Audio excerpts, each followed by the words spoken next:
Chapter 1, Section 1, Patterns in Inductive Reasoning. The first topic in this section is describing a visual pattern. To describe a visual pattern, we're going to find a pattern of the given figures and either sketch or describe the next figure using words.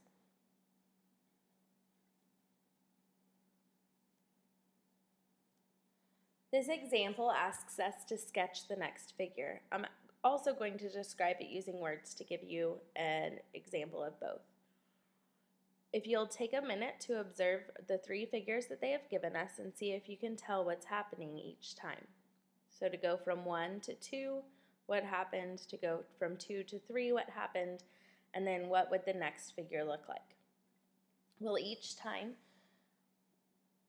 the figure has been rotated, so the next figure, figure 4, would look like this. And to describe it using words, we would say that the figure has been rotated, and you need to tell me how it's been rotated. In this case, it is 90 degrees counterclockwise. Remember, clockwise is like a clock, and then counterclockwise is the opposite way. So each time to go from 1 to 2, 2 to 3, and 3 to 4, each time the figure has been rotated 90 degrees counterclockwise. Describing a number pattern. It says, find the pattern of the given numbers. This could include doubling each consecutive number, adding or subtracting a number repeatedly, or multiple other things. Then you're going to perform that operation to find the next number or numbers. Sometimes they'll just ask you for the next number. Sometimes they'll ask you for the next 3 numbers. You just have to be careful and read your instructions. An example of describing a number pattern. It says to predict the next number. So in these examples, I only have to give one answer. The first set, we have 17, 15, 12, and 8. Well, to go from 17 to 15, I subtract 2. To go from 15 to 12, I subtract 3, and to go from 12 to 8, I subtract 4. Well, the pattern would be that each time I subtract the next number. So I started with subtracting 2, then I subtracted 3, then I subtracted 4, so the next step would be to subtract 5. So 8 minus 5 is 3. If you look at the next set, we have 48, 16, 16 thirds, and 16 ninths. Well, remember that 16 thirds and 16 ninths, that's the same as dividing by 3 and dividing by 9. So you have to look at, to go from 48 to 16, what do we do? To go from 16 to 16 over 3, or divided by 3, what do we do?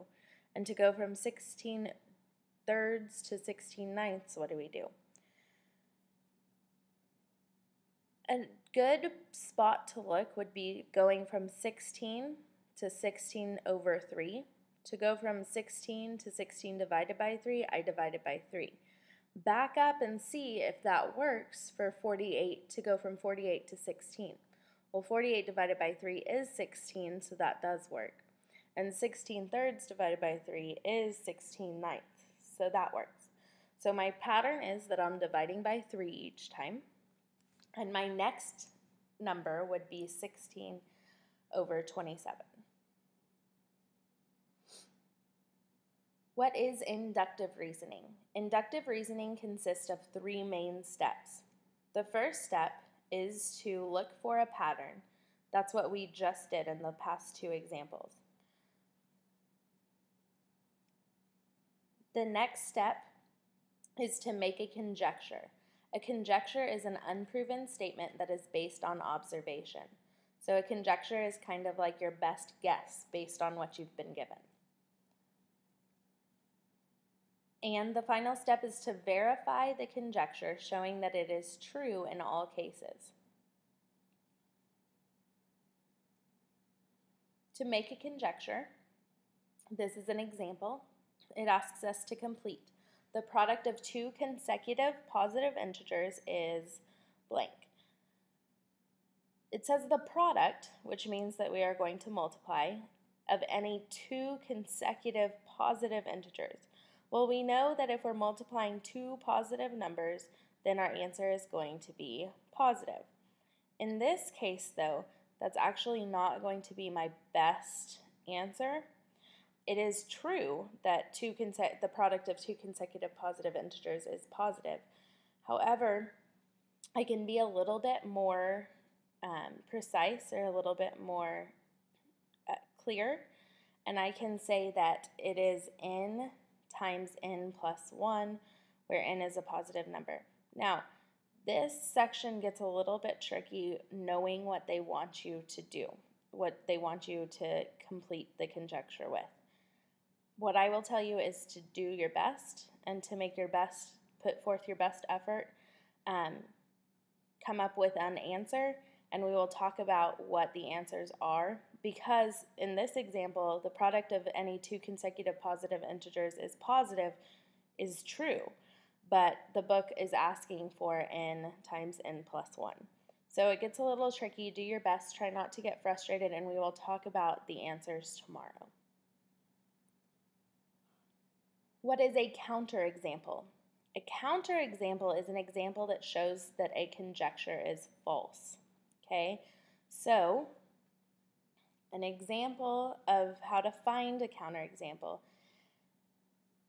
You show that the conjecture is false by finding a counterexample. The difference of two positive numbers is always positive.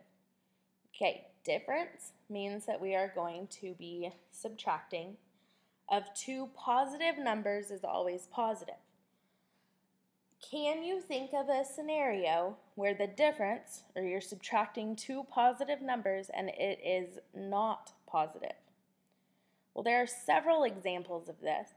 Anytime that, one example is 3 minus 9 is negative 6. 3 is positive, you're subtracting 9, which is positive, and you got a negative 6. Anytime that you're subtracting a larger number from a smaller number, your answer is going to be negative. So you do not have to have a counterexample of 3 minus 9 equals negative 6. There are several different answers that you could have. Today's assignment is on page 6. You're doing numbers 12 through 26 even, number 27, 28 through 40 even, and 45 through 48 all.